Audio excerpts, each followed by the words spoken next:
एक रेगुलर जो जवान होता है, हम अभी इसमें ऑफिसर की बातें नहीं कर रहे हैं, हम जवान की बात कर रहे हैं। देखिए ऑफिसर बहुत कम होते हैं, एक कंपनी में लगभग 3 प्लाटून होता है, जैसे 10 जवान का एक सेक्शन होता है और 3 सेक्शन को मिला के एक प्लाटून बनता है और 3 प्लाटून को मिला देंगे तो एक कंपनी बनती है और एक कंपनी को कमांड करता है एक ऑफिसर, यानी 90 लोगों के फौज पे एक ऑफिसर हो जाता है, 90 से 120, कभी कभी 4 प्लाटून का भी एक कंपनी बनता है। वो फर्दर वीडियो में हम आपको समझाएंगे, company, platoon, section, battalion, regiment, brigade, division, इस सब में अंतर कभी समझा देंगे उसमें। तो एक रेगुलर जो जवान होता है, उस जवान को पूरा परमानेंट अगर ड्यूटी दीजिएगा तो भर्ती से लेकर उसके जितनी सैलरी बनती है, अलावेंस बनता है, भत्ते बनते हैं, उसको पेंशन होता है, वो सब मिलाकर अगर जोड़ दीजिएगा तो 11 करोड़ रुपए आते हैं, 11 करोड़।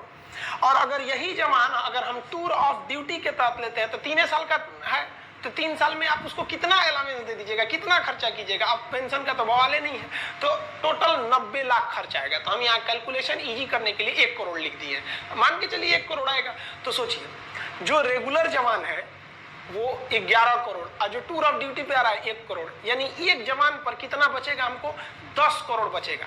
दूसरा, ये तो पैसा बच ही गया, दूसरा ये जो फुल समय ड्यूटी करेगा, जैसे मान लीजिए कि हम ही आर्मी में भर्ती हो जाए तो अभी हम अच्छे से ड्यूटी कर सकते हैं, लेकिन 10 साल बाद क्या बुढ़ा जाएगा आदमी, अच्छे से नहीं ना ड्यूटी हो पाएगी, उतने बेहतरीन ढंग से नहीं हो पाएगा जितना कि यंग आदमी कर सकता है।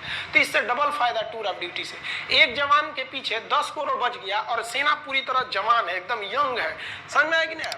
तो ये हो गया इससे फायदा। अब देखिए जरा ध्यान से, स्टार्टिंग हम लोग ट्रायल जो करने जा रहे हैं, शुरुआत में हम लोग 1000 सैनिकों को भर्ती करेंगे। तो देखिए बेनिफिट क्या होगा, हम 1000 सैनिकों को भर्ती करने जा रहे हैं, एक सैनिक पर कितना बेनिफिट है, 10 करोड़ का, तो 1000 पर कितना हो जाएगा, उसमें 10 से गुणा कर दीजिए, 10,000 करोड़, 10,000 करोड़ की बचत आ जाएगी, क्योंकि एक सैनिक पर हमारा बचत हो रहा है 10 करोड़ का, तो 1000 सैनिकों पर बचत कितना हो जाएगा, इसमें 10 से गुणा करेंगे तो 10,000 करोड़ का बचत हो जाएगा हम लोग को।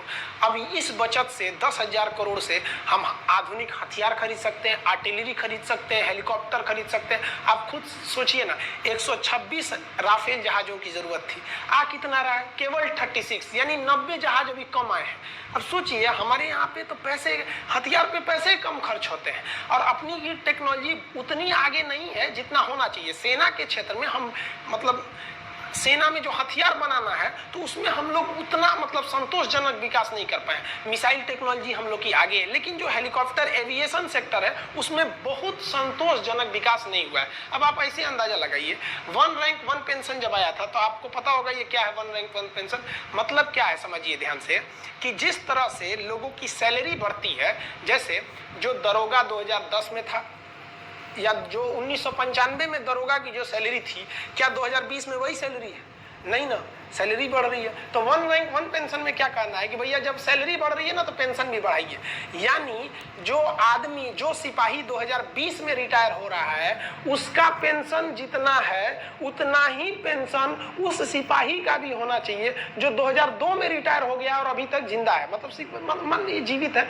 अब आर्मी को तो बहुत यंग एज में ना रिटायर कर दिया जाता है, तो मतलब कहना है कि पेंशन एकदम सेम होना चाहिए। तो इससे पेंशन पे बोझ इतना बढ़ गया है कि आर्मी ना अपने कुल बजट का लगभग 60% बबुआ 60% लगभग केवल सैलरी और पेंशन में खर्चा हो जाता है।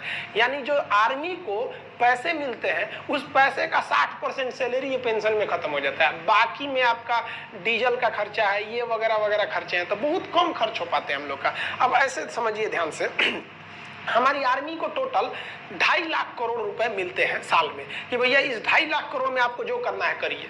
अब 2020 का हम आपको बताते हैं, जो 2.5 लाख करोड़ मिले थे हम लोग को उसका हिसाब देखिए ध्यान से यहाँ पे कैसे है 2.5 लाख करोड़ का 2020 में। उस 2.5 लाख करोड़ में से 1,33,000 करोड़ हम लोग पेंशन देने में खर्च कर दिए, यानी लगभग आधा खर्च कर दिए पेंशन देने में, 1 रैंक 1 पेंशन का पेंशन पे। और हथियार कितने का खरीदे, 1,20,000 करोड़। आप अगर इसको जोड़िएगा तो लगभग 2.5 लाख करोड़ आ जाता है।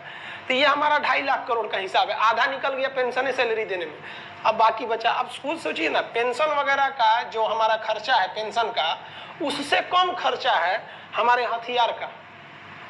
अब कहीं ना कहीं आपको भी अजीब लग रहा होगा सुन के कि भैया हम हथियार पे जितना खर्च कर रहे हैं उससे ज़्यादा पेंशन पे खर्च कर रहे हैं। तो ये टूर ऑफ ड्यूटी है, इसके पीछे भले ये तर्क दिया जा रहा है कि आर्मी जवान रहेगी, सेना जवान रहेगी। ये तर्क दिया जा रहा है कि युवाओं में जो राष्ट्रवाद है, जो देश प्रेम है, उसका सही उपयोग होगा। लेकिन इसके पीछे जो मेन रीजन है वो आपको दिख गया कि आर्मी अपने पेंशन को बचाकर उस पैसे को मॉडर्नाइजेशन की ओर लगा सकती है, क्योंकि हमारे जो बगल में चाइना है ये बहुत ही ज्यादा अपने आर्मी पे पैसे खर्च कर रहा है। तो ये समझ में आ गया आप लोग को। अब आपके मन में एक सवाल आएगा कि ये जो सैनिक होंगे टूर ऑफ ड्यूटी पे, ये कैसे आएंगे? टूर पे जैसे घूमने जाते हैं? नहीं, इनका भी वैसे ही बहाली होगी, वैसे ही भर्ती होगी जैसे एक रेगुलर आर्मी का होता है, वैसे ही ट्रेनिंग होगी जैसे एक रेगुलर आर्मी का। यानी अगर कोई जवान खड़ा है तो आप देख के नहीं कह सकते हैं कि टूर ऑफ ड्यूटी का है कि ये परमानेंट है। फिर आप उसके आई कार्ड को देखना पड़ेगा, उसका सर्विस रिकॉर्ड देखना पड़ेगा कि कौन सा ये जवान है, तब पता करेंगे। ट्रेनिंग भी एक ही जगह पर होगी, सैलरी भी एक मिलेगा, हर चीज एक रहेगी। फर्क बस ये रहेगा कि भैया आपको 3 साल पे रिटायर कर दिया जाएगा बस, अब और पेंशन नहीं दिया जाएगा। भर्ती सेम होती है। आप आर्मी की भर्ती देखे होंगे, हमारे देश के जितने युवा जवान होते हैं दौड़ लगाते हैं वो लोग 4 मिनट में 1600 मीटर दौड़ लगा के वो दौड़ लगाते हैं। फिर जो प्रोसीजर होती है उनका, वो उस प्रोसीजर के बाद वो लोग सेलेक्ट होते हैं, और सेलेक्ट होने के बाद तब वो कहाँ जाते हैं? आर्मी में जाते हैं। सबका पैरामीटर सेम रहेगा। आर्मी में अगर वो चले जाते हैं तो आप नहीं कह सकते हैं कि इनमें से कौन सा जवान टूर ऑफ ड्यूटी का है और कौन सा जवान हमारा मतलब परमानेंट है। तो सब का सब क्या रहेगा? एकदम सेम रहेगा। आप समझ में आ गया आप लोग को कि ये टूर ऑफ ड्यूटी मेनली किसके लिए किया जा रहा है कि भैया हम अपने पेंशन पे हो रहे खर्च को कंट्रोल कर सके और अपनी सेना को मॉडर्न टेक्नोलॉजी दे सके। जैसे हमारे सैनिकों का बैलिस्टिक हेलमेट नहीं रहता है, इंफ्रारेड रिकॉग्नाइजर नहीं रहता है, अभी भी हम लोग इंसास राइफल लेके चल रहे हैं लोग। तो ये सब चीजें, आर्मी की जो बूट होती है वो काफी हैवी होती है, वजन में बहुत भारी होता है। अभी कई ऐसे बूट आ गए हैं आर्मी के पास, जैसे अमेरिकन सोल्जर का दिखेगा तो बूट बहुत मजबूत रहता है जूता, और